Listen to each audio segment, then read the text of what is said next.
The people closest to you are sabotaging your discipline without realizing it. Here's what happens: the people you trust most create a psychological safety net. When you're around them, your brain literally relaxes its guard. You've proven you're safe with each other, so your prefrontal cortex, the part that says no to things, takes a break. You're more likely to skip the gym, order takeout instead of cooking, or doomscroll for hours because there's no performance anxiety. You're not trying to impress them anymore. That comfort is beautiful for connection, but it's devastating for discipline. The closer you are, the easier it becomes to rationalize compromises. Your guard drops exactly when you need it most. Here's where it gets real. Imagine you and your best friend are studying for an exam. You've blocked out 3 hours, you're focused, the material is actually clicking. Then your friend leans back, stretches, and says something innocent: "Hey, let's take a quick break, just 15 minutes. Watch a video, grab a snack, whatever." You know you should say no. You know 15 minutes never stays 15 minutes. But this is your best friend. The person you trust completely. So you say yes. 15 minutes becomes 30. 30 becomes an hour. By the time you get back to studying, the momentum is gone, your focus is shattered, and you've wasted a third of your study block. The weird part? You wouldn't have done that alone. You wouldn't have suggested the break to yourself. But with your friend, resistance feels impossible.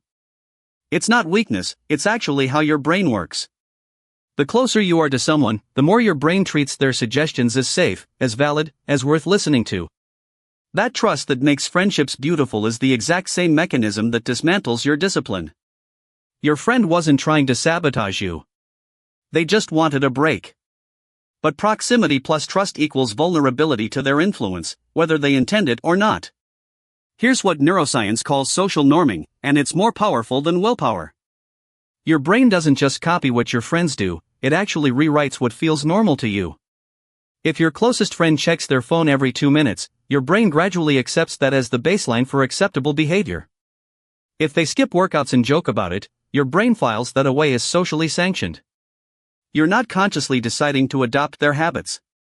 It happens invisibly. Take a concrete example. Imagine you have a friend group where everyone procrastinates on projects until the last minute. They laugh about all-nighters, complain about deadlines, but treat it like an inevitable part of life. You join in the jokes. Over time, your own internal threshold shifts. Starting work early stops feeling normal, it starts feeling uptight.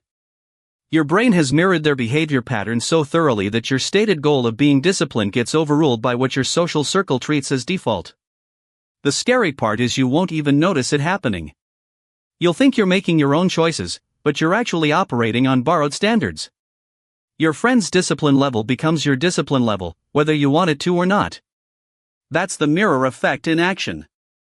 So the real solution here isn't to ghost your friends or build some isolated fortress around yourself. That's not sustainable, and frankly, it defeats the purpose of having people in your life. Instead, you need selective vulnerability. What that means is being honest about your goals with the people you care about, but being strategic about when and how you involve them. If you know your friend group tends to derail study sessions, don't study together, grab coffee after you've already finished. If one specific friend is your accountability partner, tell them your exact deadline before the temptation hits. If another friend is purely for fun and relaxation, keep them in that lane. You're not being fake or dishonest, you're being intelligent about your own psychology.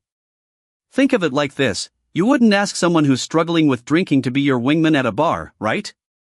Same principle. You're protecting your discipline while keeping the relationship intact. The friends who care about you will respect this.